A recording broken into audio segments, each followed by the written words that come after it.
자, 지금 주말 사이에 미중 스페인에서 4차 무역 협상에 돌입을 했습니다. 이 협상이 시작되기 전부터도 좀 여러 가지 공방이 이어지는 듯한 그런 모습이었는데 이와 관련해서 좀 어떤 부분 저희가 키포인트로 보면 좋을까요?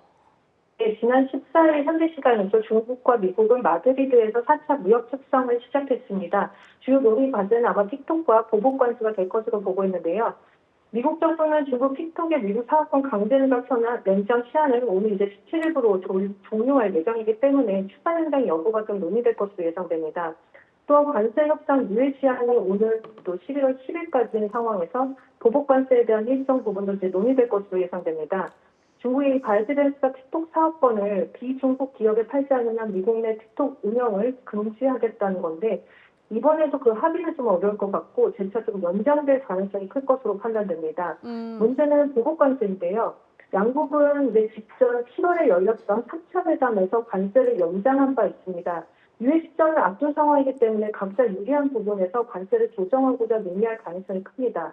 중국 입장에서는 펜타닐 20% 관세 폐지를 원하는데 미국이 먼저 관세를 철폐하며 펜타닐 유입 관련 조치를 한다라고 중국에서는 밝혔고 미국은 또 먼저 해야지 관세를 철폐한다는 입장입니다.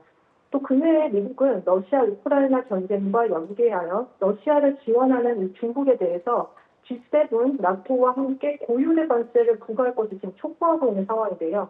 중국은 미국산 또 아날로그 칩에 대한 반덤핑 조사에 착수하는 조치를 지금 맞서고 있는 상황입니다.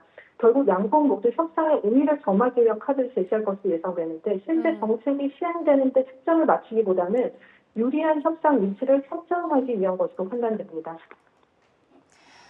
네, 자 이번에는 저희가 중국 제조 2025 이에 대해서 좀 살펴보겠습니다. 2015년에 발표된 10년짜리 장기 계획, 이 중국의 제조업의 국제 경쟁력을 강화하고 핵심 어떤 자립도를 좀 높이겠다 이런 취지였고 이제는 10년이 도래했기 때문에 성적표가 좀 나오고 있습니다. 이에 대해서 연구위원님은 좀 어떻게 평가를 하고 계실까요? 네, 지난 2015년 5월에 중국 정부가 이제 첨단 기술 산업 국산화율을 높이는 총 30년간 3단계에 걸친 중장기 산업 정책을 발표했는데요. 1단계인 2015년에서 2025년, 이 10년간 실시되는 제조 2025 정책이 올해로 이제 끝나게 됩니다. 이 제조 2025 정책 목적 자체가 이제 중국의 제조업, 비석탄 에너지나 첨단 기술 산업 기술 수준이 우선 2035년까지 독일을 넘어선다. 최종적으로는 2045년에 미국을 넘어선다는 건데 중국 제조 2025 실시로 인해서 중국의 제조업 기술 발전은 첨단 산업 분야인 전기차나 고속철도, 태양광 에너지 등 이런 부분에서는 성과를 거두고 있고요. 글로벌 공급망 구조를 크게 변화시키고 있는 상황입니다. 기존의 외국산 중간재를 수입해서 단순 가공했지만 이제는 자체적으로 중간재를 생산해서 최종 배수출로 변화된 상황이고 중국 산업연구원 자료에 따르면 올해 중국 중간재 국산화율이 45%, 중간재 수입 비중은 2016년에 45%에서 2023년에 36.7%로 둔화됐습니다.